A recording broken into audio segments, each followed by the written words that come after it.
اب جو گفتگو شروع ہو رہی ہے وہ ہے گریہ امام حسین علیہ السلام کے وجہ سے. امام حسین علیہ السلام کی فضیلت. ایک شخص امام جعفر صادق علیہ الصلوۃ والسلام کی خدمت میں آیا. درود پڑھے محمد آل محمد. اللہم صلی علی محمد آل محمد. جب امام کی خدمت میں آیا تو امام نے اس سے پوچھا. اب دیکھیے اس میں بھی بہت ساری چیزیں ہیں. میں اس لیے بار بار کہتا ہوں کہ آپ اس کو غور سے سنیں اور اس میں دیکھیں کہ مجلس کے حوالے سے آپ اس کو کس طرح پڑھ سکتی ہیں. راوی آیا امام کی خدمت میں. امام نے اس سے کہا کہ تو عراق کا باشندہ ہے, عراق کا رہنے والا ہے؟ اس نے کہا مولا میں عراق کا رہنے والا ہوں. اب سنیے امام نے کیا کہا. اس جملے میں امام نے کیا کہا. امام نے کہا کیا کبھی غریب زہرا کی زیارت کے لیے کربلا جاتا ہے؟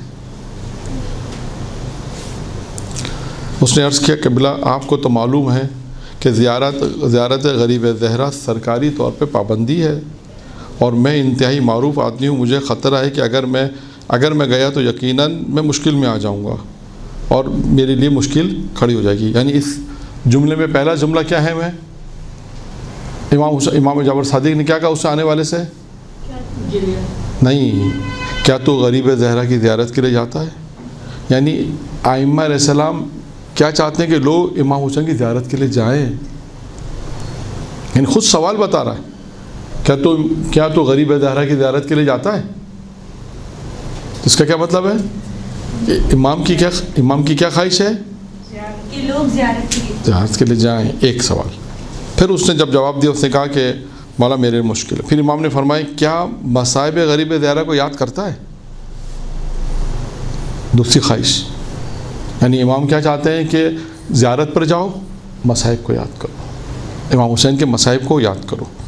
اس نے کہا قبلہ بالکل یاد کرتا ہوں. جواب دیا کہ بالکل یاد کرتا ہوں. آپ نے فرمایا مصائب کو یاد کرنے کے بعد سینہ زنی کرتا ہے, گریہ کرتا ہے, سینہ زنی کرتا ہے؟ میں نے عرض کیا, وہ کہتا ہے عرض کیا کہ اس کی تصدیق تو میرے اہل خانہ کر دیں گے کہ مصائب مظلوم زہرا جب یاد کر کے اتنا روتا ہوں اور اس کو اور کتنی بار تو سینہ زنی کرتا ہوں اور حتیٰ یہ ہوتا ہے جب میں روتا ہوں گریہ کرتا ہوں تو کھانا مجھ سے چھوٹ جاتا ہے اور میرا جسم عزادار ہونے کی غم سازی بھی کرتا ہے. یعنی میرا جو جسم ہے وہ بھی اس سے بھی اظہار غم امام حسین ظاہر ہوتا ہے, وہ بیان کرتا ہے. اب دیکھیں اس نے کیا کہا. ہاں مولا میں گریہ کرتا ہوں, امام حسین کے مصائب کو یاد کرتا ہوں, سینہ زنی کرتا ہوں, کھانا مجھ سے چھوٹ جاتا ہے, میرا جسم بھی جو ہے اس بات کی گواہی دیتا ہے. اب سنیے امام نے جواب میں کیا کہا. امام نے کہا تیرے آنسوں پر اللہ رحم فرمائے.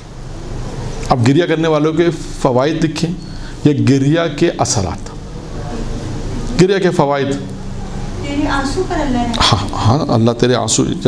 اب دیکھیں یعنی امام کی دعا ہے, یعنی اس کو یوں کریں امام کی دعا گریہ کرنے والوں کے لیے.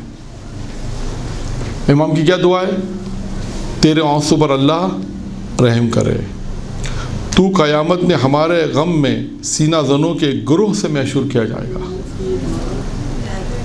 امام نے فرمایا تو اگر تو سینہ زنی کرتا ہے تو تو روز قیامت میں ان لوگوں میں شمار ہوگا جو ہمارے سینہ زنی کرتے ہیں. جو گروہ ہوگا سینہ زنی کرنے والوں کا جو گروہ ہوگا تو اس میں ان کے ساتھ محشور ہوگا. تو ان لوگوں میں شامل ہوگا جو ہماری خوشی میں خوشی مسرور اور ہمارے غم میں غم رہتے ہیں. یعنی پھر فرمایا اس گریہ. اچھا آپ دیکھیں بہت اہم نقطہ ہے. اس گریہ اور سینہ زنی کی قیمت کا تجھے اس وقت پتہ چلے گا جب تو سکرات موت میں ہوگا. یعنی یہ گریہ, یہ سینہ زنی, یہ امام حسین پہ آنسو بہانا, چھٹے امام فرما رہے ہیں تجھے اس کا احساس کب ہوگا؟ سکرات الموت میں ہوگا. تجھے اس وقت پتہ چلے گا جب تو سکرات موت میں ہوگا. میرے بابا تیرے پاس حاضر ہوں گے, ملک الموت کو تیرے ساتھ حسن سلوک کی وصیت کریں گے اور تجھے بشارت جنت دیں گے. پھر آگے اس کے حکم کے بعد ملک الموت تیرے لیے تیری ماں سے زیادہ شفیق ہوگا اور یہ فرما کہ آپ رونے لگے، روئے اور میرے بھی آنسو، کہتا راوی کہتا میرے آنسو بھی بہنے لگے، امام بھی رونے لگے اور میرے آنسو بھی بہنے لگے۔ اب دیکھیں یعنی اس کو میں نے یہاں پہ یوں اس کو بنایا ہے، امام حسین پر گریا کے 6 فوائد، یا امام حسین علیہ السلام پر جو گریا کرتا ہے چھٹے امام کو، اس چھٹے امام کی دعائیں اس کے لیے 6 دعائیں نہیں نا، دعا ہے نا، خدا تیرے آنسوں پہ رحم کرے، یہ امام فرما رہے ہیں جو تو نے گریا کہ خدا تیرے آنسوں پہ رحم فرمائے، تجھے قیامت میں ہمارے غم میں جو غم میں سینہ تنی کرنے والے ہیں خدا اس کے ساتھ تجھے یہ دعا دے رہے ہیں امام، تو بھی اس کے ساتھ محشور ہوگا، اور تجھے گریا کا پتہ کب چلے گا؟ جب سکرات موت کے تجھے اس گریا کی اہمیت اور اس کو پتہ چلے گا۔ امام بتا رہے ہیں افضلیت و فضیلت بیان کر رہے ہیں۔ پھر اس کے بعد وہ کہتا ہے کہ امام نے فرمایا کہ اس کے بعد ملک الموت، یعنی چھٹا فائدہ کیا تھا اس کے بعد، اس کے حکم کے بعد ملک الموت تیرے لیے تیری ماں سے بھی زیادہ شفیق ہوگا، اور یہ فرما کہ آپ روئے، اور پھر وہ راوی کہتا ہے میرے بھی آنسو بہنے لگے۔ پھر فرمایا اللہ کی حمد ہے جس نے ہمیں اپنی رحمتیں نازل کی ہیں، ہم پر اپنی رحمتیں نازل کی ہیں اور ہمیں بھی صفت رحمت سے نوازا ہے۔ یہ امام علیہ السلام نے ایک جملہ ارشاد فرمایا کہ اللہ کی تعریف کی، اور جس نے اپنی رحمتیں ہم پہ نازل کی ہیں اور ہمیں بھی اپنی صفت رحمت سے نوازا ہے۔ پھر اس کا فرمایا، اے راوی کو مخاطب کر کے کہا، جب سے امیر المومنین شہید ہوئے ہیں، جب سے امیر المومنین شہید ہوئے ہیں، اس دن سے ارض و سما گریا میں مصروف ہے۔ جب سے کہتے ہیں امام فرماتے ہیں جب سے امیر المومنین شہید ہوئے ہیں زمین و آسمان گریا کر رہے ہیں۔ پھر فرمایا جو ہماری مظلومیت پر آنسو بہائے گا، اب سنیے یہاں پر بھی وہی ثواب، جو بھی ہماری مظلومیت پر آنسو بہائے گا اس کے آنسو ٹپکنے سے پہلے رحمت خدا کا نزول ہو جائے گا۔ ابھی آنسو آنکھوں میں ہیں، یعنی ٹپکنے سے پہلے، یعنی رخسار پر آنے سے پہلے یا زمین میں گرنے سے پہلے، ہمارے امام فرماتے ہیں، راوی سے فرماتے ہیں کہ یہ آنسو جو ہیں وہ ٹپکنے سے پہلے خدا کا نزول، خدا کی رحمت کا نزول اس پر ہو جاتا ہے۔ پھر امام نے فرمایا جو ہماری مظلومیت پر ایک آنسو بہائے گا، ہاں فرمایا جو ہماری مظلومیت پر بہنے والا ایک آنسو بھی جہنم میں ڈال دیا جائے تو آتش جہنم کیا ہوگی؟ آتش جہنم خاموش ہو جائے گی، ختم ہو جائے گی، بجھ جائے گی، سب کہتے ہیں۔ کیا فرمایا ہے؟ فرمایا جو بھی ہماری مظلومیت پر روئے گا وہ ایک آنسو بھی جہنم میں ڈال دیا جائے تو آتش جہنم سرد ہو جائے گی۔ انہوں نے اردو والا ترجمہ کیا؟ خاموش۔ اردو میں ہم خاموش کہتے ہیں چپ ہونے کو، فارسی میں خاموش کہتے ہیں جیسے آگ بجھ گئی تو کہتے ہیں خاموش شد، فارسی میں کہتے ہیں خاموش شد، یعنی آگ بند ہو گئی، آگ کا یعنی آگ خاموش، جیسے ہم اردو میں کہتے ہیں آگ ختم ہو گئی، تو فارسی میں لوگ کہتے ہیں خاموش ہونا۔ انہوں نے ترجمہ فارسی والا ترجمہ کیا، اردو میں تو کہتے ہیں آگ سرد ہو گئی جسے کہتے ہیں، ٹھیک ہے۔ پھر امام نے فرمایا ہمارے غم میں رونے والا دم مرگ جب ہمیں اپنے سراہنے دیکھے گا تو یہ ہر غم بھول جائے گا، اور یہی خوشی ہمارے پاس حوض کوثر کے پہنچنے تک برقرار رکھے گی۔ کیا فرما رہے امام؟ امام فرما رہے ہیں ہمارے غم میں رونے والا جب دم مرگ، جب وہ موت کے قریب ہوگا، جب بھی ہمیں اپنے سراہنے دیکھے گا تو اسے ہر غم بھول جائے گا، اور یہ خوشی، یعنی اس کے بعد جو خوشی، اور یہ خوشی ہمارے پاس حوض کوثر کے پہنچنے تک برقرار رہے گی۔ وہ جو خوش رہے گا حوض کوثر تک یہ خوشی برقرار رہے گی۔ اب حوض کوثر کی فضیلت یہاں سے بیان کرتے ہیں۔ اب حوض کوثر کی فضیلت، ٹھیک ہے۔ پھر امام فرماتے ہیں ہمارے محب حوض کوثر پہ پہنچیں گے تو کوثر جو ہے وہ کوثر کیا ہوگی؟ کوثر بھی فطرت مسرت سے یعنی جلگ اٹھے گی۔ ہمارے محب جب حوض کوثر پہ پہنچیں گے تو کوثر بھی ان کو دیکھ کر، یعنی اردو میں شاید یہ کہیں کہ مسرت اس کو بھی ایسا ہوگا کہ علی کے چاہنے والے، علی کے محب یہاں پر آئے تو وہ ان کو دیکھ کر، لکھا ہے کہ ان کو دیکھ کر چھلک جائے گی۔ کوثر سے پیا گیا ایک جام ہمیشہ کے لیے کافی ہوگا. کوثر سے پیا گیا ایک جام ہمیشہ کے لیے کافی ہوگا. حوض کوثر کافور کی طرح ٹھنڈا، مشک کی طرح خوشبودار اور زنجیر کے ذائقے کا حامل ہوگا. یہ اب حوض کوثر کی فضیلت کو بیان کریں، اس کی خصوصیت کو بیان کریں. آنسو سے زیادہ صاف، مکھن سے زیادہ نفیس اور شہد سے زیادہ شیرین ہوگا. پھر امام نے فرمایا تو بھی ان افراد میں شامل ہوگا جو حوض کوثر سے سیراب ہوں گے. حوض کوثر کی فضیلت، حوض کوثر کے فضائل امام بیان کر رہے ہیں. 4-5 فضائل بیان ہو گئے.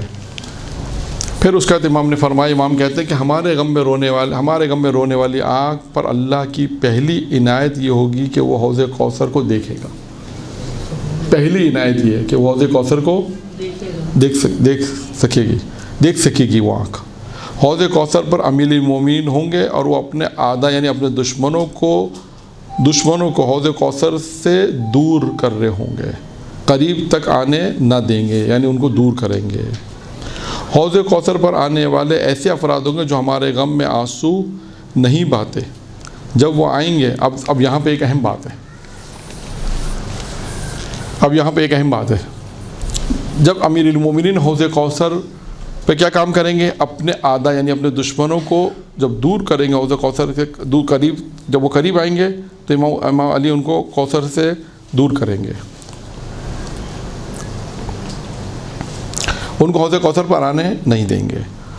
حوض کوثر پر آنے والے ایسے افراد جو ہمارے غم میں آنسو نہیں بہاتے. اب فرماتے ہیں، امام فرماتے ہیں حوض کوثر پر آنے والے وہ افراد جو ہمارے غم میں آنسو نہیں بہاتے، جب وہ آئیں گے اور امام امیر جب انہیں دور بھگائیں گے تو وہ عرض کریں گے، یا علی ہم تو اشہد ان لا الہ الا اللہ اشہد ان محمد رسول اللہ پڑھتے تھے.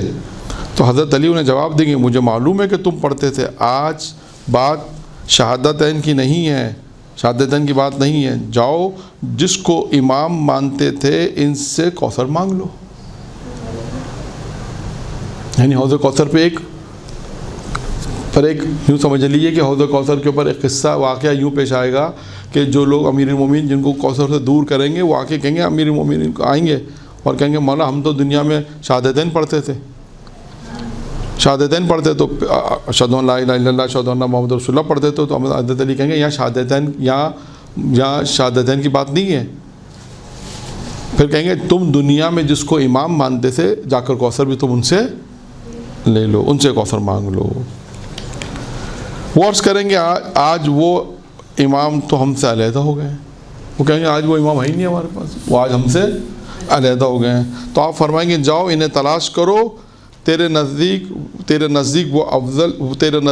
وہ تو افضل مخلوق تھے، اور افضل مخلوق کی شفاعت اللہ جو ہے وہ افضل مخلوق کی شفاعت تو اللہ فرض نہیں کرتا. اب اللہ کن کی شفاعت کرتا ہے؟ جو سب سے زیادہ افضل ہوتے ہیں، اللہ ان کی. لیکن تیرے نزدیک تو افضل مخلوق تھے، وہ جو تیرے امام تھے وہ تیرے امام تھے نا، اور تیرے نزدیک افضل تھے.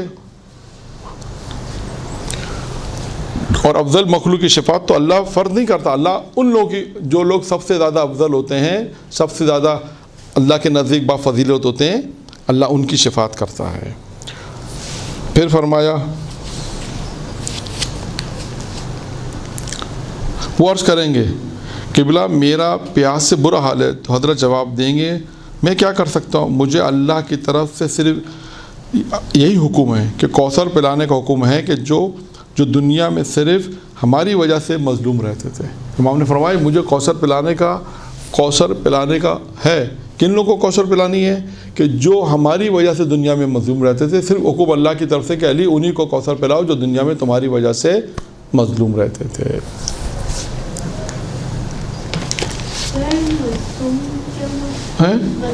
مظلوم یعنی جن پہ ظلم ہو، یعنی امام حسین علیہ السلام کی وجہ سے، جیسے اگر آج جن پہ جو امام حسین کو مانتے ہیں اور جن پہ ظلم ہو رہا ہے، مومن اچھا حزن میں رہتا ہے. ہاں. حزن مانے غم میں رہتا ہے. نہیں وہ غم الگ چیز ہے. مظلوم یعنی جس پہ ظلم کیا گیا امام حسین کے خاطر, علی کے خاطر, وہ مظلوم ہے. اگر وہ فرماتے ہیں, یعنی یہاں پر امام فرماتے ہیں کہ مجھے تو حکم کیا دیا گیا ہے, علی فرماتے ہیں مجھے اللہ نے حکم دیا جو تمہاری وجہ سے یعنی امیر المومنین کی وجہ سے جو دنیا میں مظلوم رہے انہی کو پھیلاؤ. یعنی اگر کسی پہ اس بات پہ ظلم ہو رہا ہے کہ تم علی کو مانتے ہو, اس کا مثلا مکانات کو نقصان پہنچا رہے ہیں, اس کو اذیت پہنچا رہے ہیں کہ یہ علی کا شیعہ ہے, علی کا چاہنے والا ہے, تو گویا یہ علی کی وجہ سے مظلوم ہو رہا ہے. تو دنیا میں امام فرماتے ہیں کہ اللہ نے ہمیں حکم دیا کہ ہم ان لوگوں ایسے لوگوں کو جو علی کی وجہ سے جن پہ جو مظلوم رہے ہیں ان کو پانی اور ذکر سے پلایا جائے. ٹھیک ہے. پھر اس کے بعد ایک اور روایت ہے, منتخب کتاب کا نام ہے, جس میں پورے سلسلہ سند کے ساتھ امام جعفر صادق علیہ السلام کے ساتھ منقول ہے. درود پڑھیں محمد آل محمد.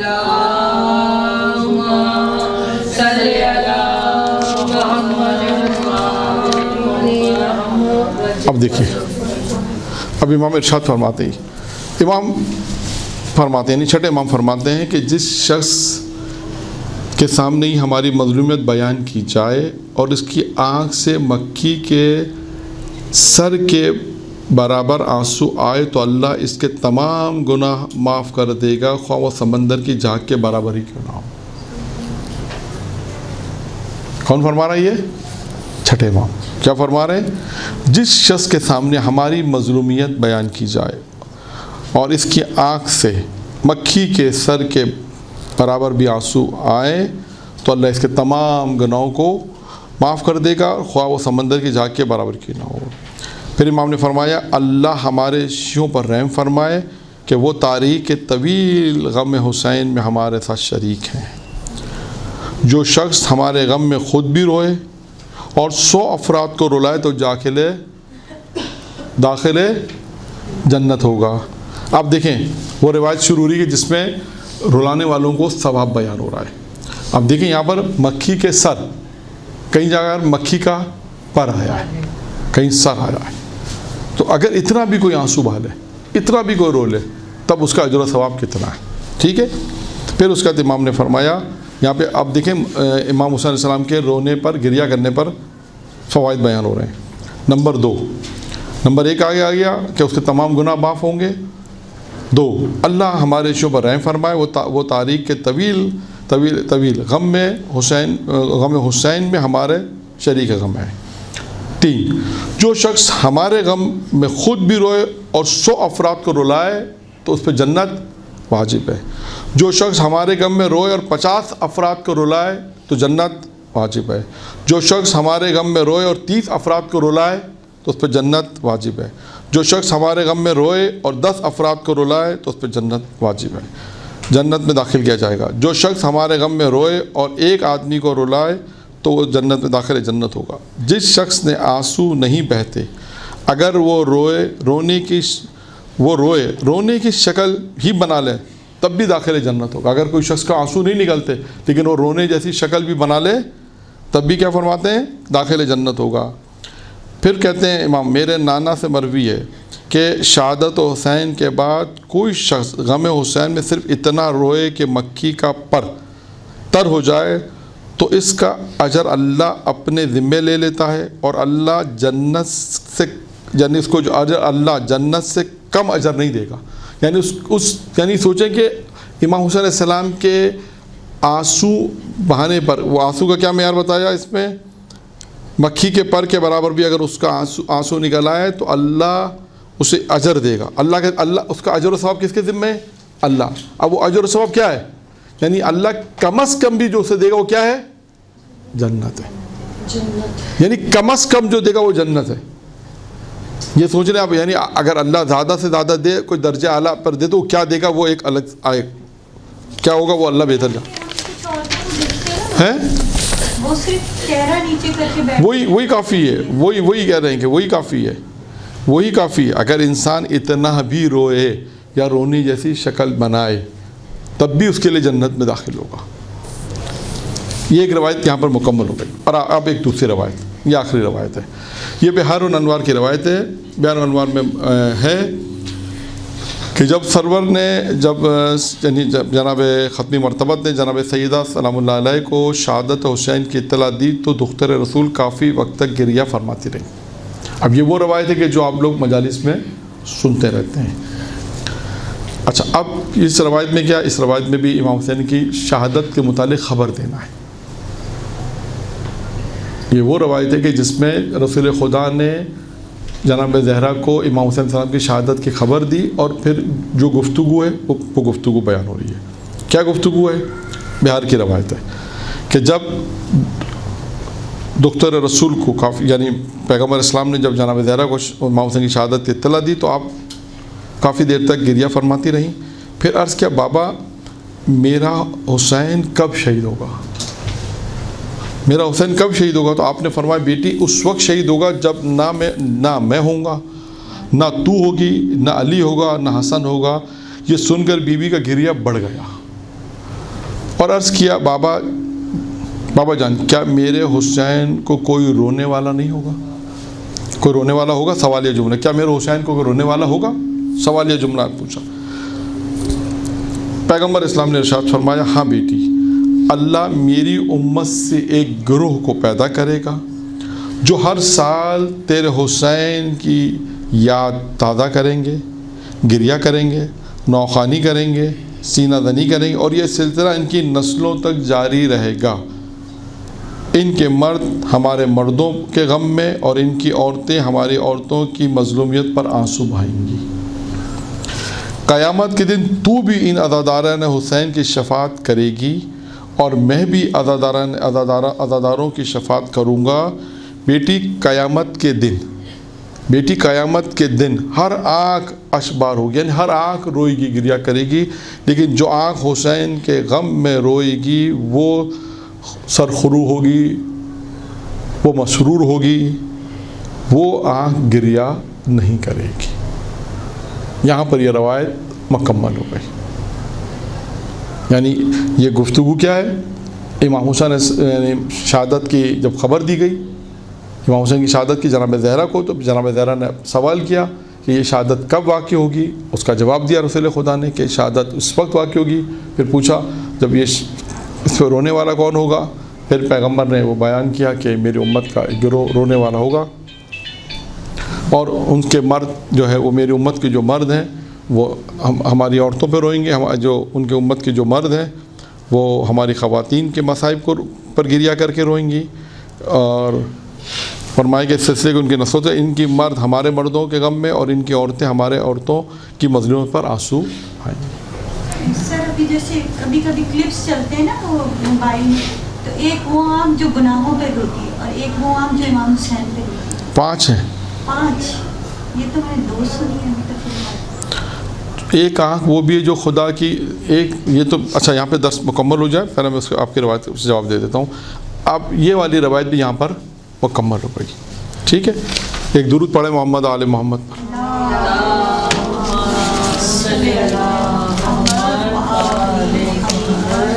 روایت میں مختلف ہیں، بعض روایت میں 2 کا ذکر ہے، بعض میں 4 کا بھی ذکر ہے۔ ایک آنکھ وہ ہے، یعنی آپ تمام روایتوں کو جمع کریں تو ایک روایت غم امام حسین میں جو روز قیامت میں مسرور ہوگی، خوش یعنی شاداب ہوگی، جیسے کہتے ہیں نا تمام آنکھیں روئیں گی لیکن وہ آنکھ روز قیامت میں نہیں روئے گی جو غم امام حسین میں۔ ایک وہ جو خوف خدا میں گریہ کرتی ہے، 2 وہ جو ساری رات عبادت میں آنکھ جاگتی ہے، وہ جو اپنے آپ کو حرام سے بچاتی ہے، وہ آنکھ جو گناہوں سے اپنے آپ کو بچاتی ہے، وہ بھی وہ آنکھ جو اللہ کی راہ میں شہید ہو جاتی ہے۔ یہ اگر کسی خدا کی راہ میں کوئی جنگ کر رہا ہے اور آنکھ اس کی اگر زخمی ہو گئی یا چلی گئی تو یہ آنکھ کے بارے میں بھی کہ جو اللہ کی راہ میں آنکھ شہید ہو جائے وہ روز قیامت میں نہیں روئے۔ وہ آنکھ جو خوف خدا میں روئے اور آنسو بہائے وہ آنکھ بھی روز قیامت میں نہیں روئے گی۔ وہ آنکھ جس کو گناہوں سے بچایا وہ آنکھ بھی روز قیامت میں نہیں روئے گی۔ وہ آنکھ جو ساری رات اللہ کی عبادت کرے، گریہ کرے، وہ آنکھ بھی نہیں۔ وہ آنکھ جو امام حسین علیہ السلام پہ گریہ کرتی ہے، آنسو بہاتی ہے، وہ آنکھ بھی روز قیامت میں غمگین نہیں ہوگی۔ باقی آنکھیں جو غمگین ہوگی، یہ 5 تقریباً روایتوں میں اگر مختلف روایتوں کو ملائیں تو یہ 5 صفتیں بنتی ہیں کہ یہ آنکھ روز قیامت میں گریہ نہیں کریں گی۔